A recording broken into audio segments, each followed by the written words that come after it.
मित्रांनो, आजचा व्हिडिओ आहे गणेश डोंगरे यांना न्याय मिळवून देण्यासाठी. त्या छोट्या 3 चिमुकल्या मुली यांना न्याय मिळवून देण्यासाठी आजचा व्हिडिओ आहे. शेवटपर्यंत पहा. मित्रांनो, हा अपघात नाही, हा निष्काळजीपणाचा बळी आहे.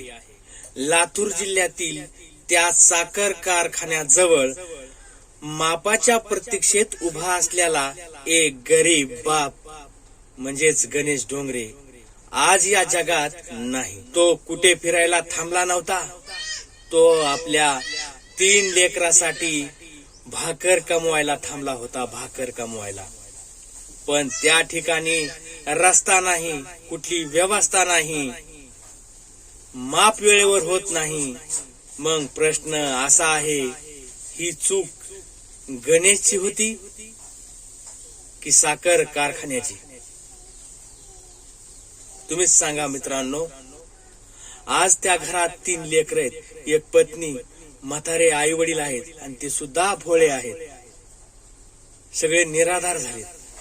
म्हणून आपण ठाम मागणी करतोय की साखर कारखान्याने तत्काळ 25 लाख रुपयाची मदत या गरीब कुटुंबाला द्यावी.